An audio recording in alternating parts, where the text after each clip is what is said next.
and help us to the airport Chinese contractor.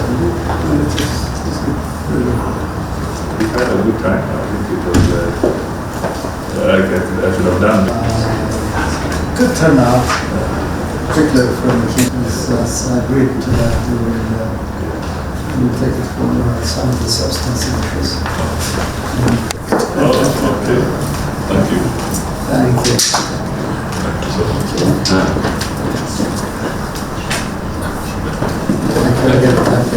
Just very good.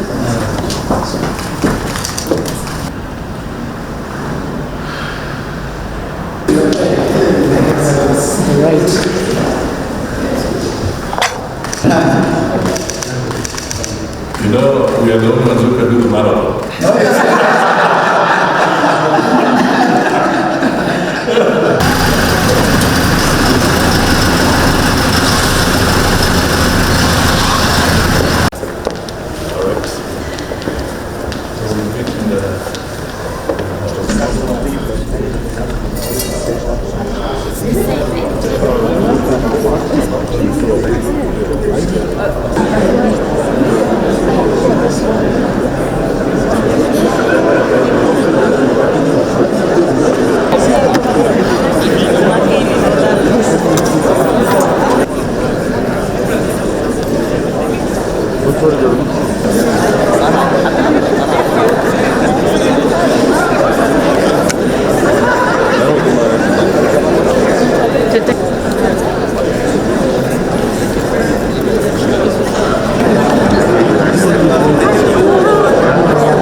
Thank you, Excellency.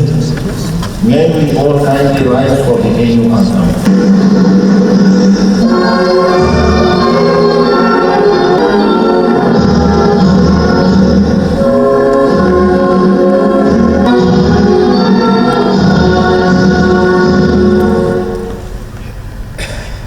Thank you.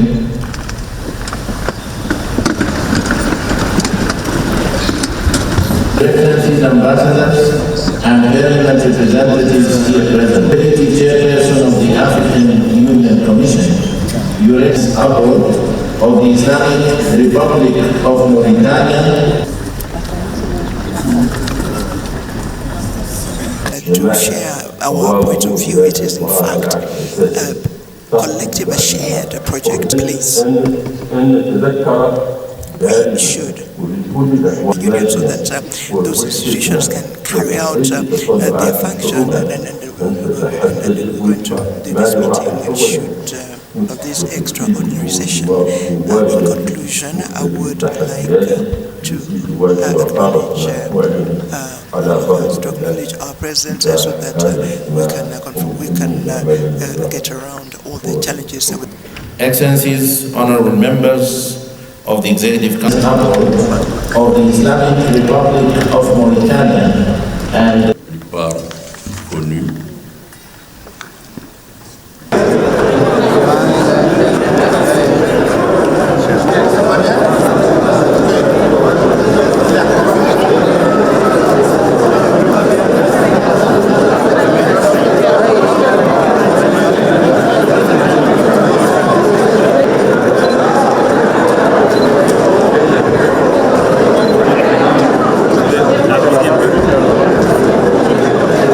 Permanent Representatives Committee of the African Union brings together the ambassadors of the 55 AU member states.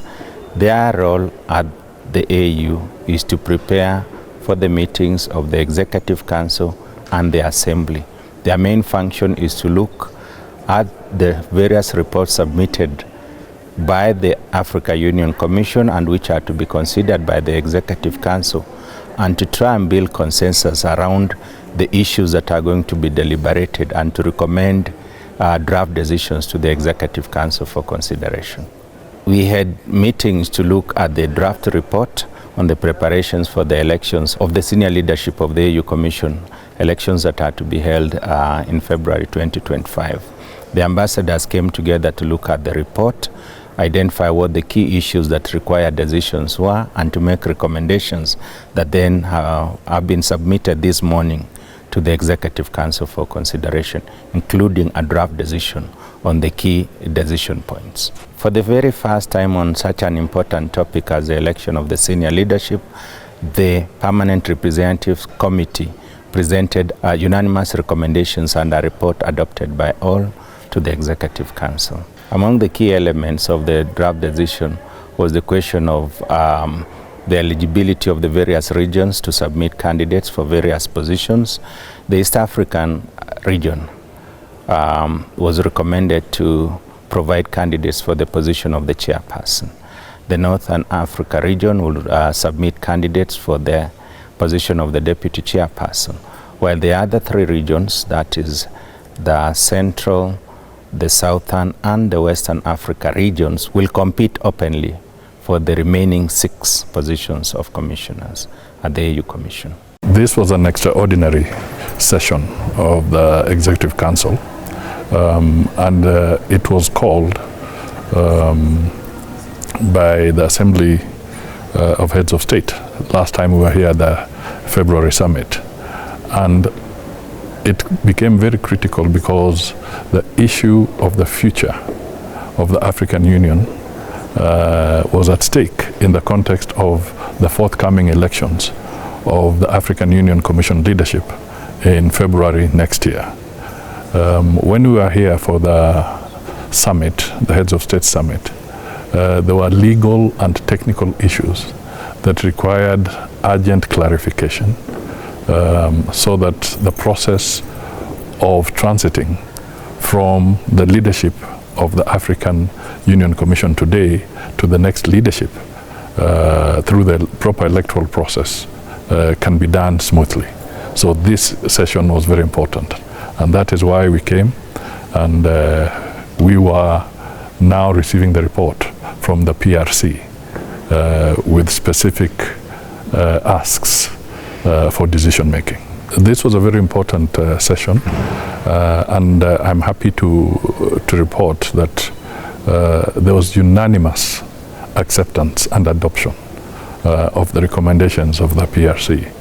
This was critical because it affirmed the position that had been taken earlier by the Assembly of Heads of State, that in order to bring more equity and diversity within the African Union, the rotational principle becomes very, very important. And therefore the decision that was taken was that in accordance with the alphabetical order, the East African region will now have the opportunity to offer its candidate for the chair of the African Union Commission. And the Northern region shall have the opportunity to offer its candidates for the deputy chair. This is very significant, and the other regions shall now have an opportunity to offer leadership for the other 6 commission positions. The decisions were unanimous, yes, which was a very, very significant step away from where we started. You know, we had started with a fairly broad division last time we were here, but the conversations by the PRC and by the Executive Council of Ministers has brought us much closer together, and I can say that it was literally 100% decision, but unanimous is good enough. Well, I think the way we proceed from here is that, first of all, as Kenya and as a member of the East African region in that context, we actually want to appreciate and thank our brothers and sisters in the African continent for making it clear, removing all ambiguities, that it is the turn of East Africa to provide leadership or to offer leadership in the African Union. So that is a very important statement, and equally for the deputy in the northern region. What it means for us in the East African region is that effectively all technical and legal hurdles have now been removed, and Kenya can now formally submit the candidate for the region, and really I don't have to mince my words anymore. Nothing should really bar, and nothing bars the opportunity for Raila to become the candidate for the region, and God willing, the chair of the African Union Commission. First of all, Raila is a very experienced public officer. Raila has been Prime Minister of the Republic of Kenya. Raila has got strong Pan-African credentials. Raila has seen both hot and cold, if I may use such terminology. And he has shown the capacity to bring people together and to reconcile, even under difficult circumstances. And looking at the kind of challenges we are facing on the African continent, issues around conflict, food insecurity, the need to foster greater integration and enhance economic activity along in the African continent, we see him in him an opportunity for the African Union and Africa as a whole to be able to work to advance our objectives much more as we go forward. The roadmap from here to February is it's going to be very busy. Let me put it that way. First of all, there's the formal process where all the paperwork is submitted, and then we shall not waste any more time. We will want to work within the region, lobby all the countries in the region, and then extend our unified position to the rest of the African continent. And this is going to be really presenting the credentials of our candidate and what Kenya can also offer through the candidate. And as you know, we have also seen a very robust engagement from the President of Kenya, President William Ruto, on issues around climate change, on issues of reforming the international financial architecture, on issues of consolidating and improving Africa's footprint in the global space. So we see this as an opportunity where the synergy can be consolidated.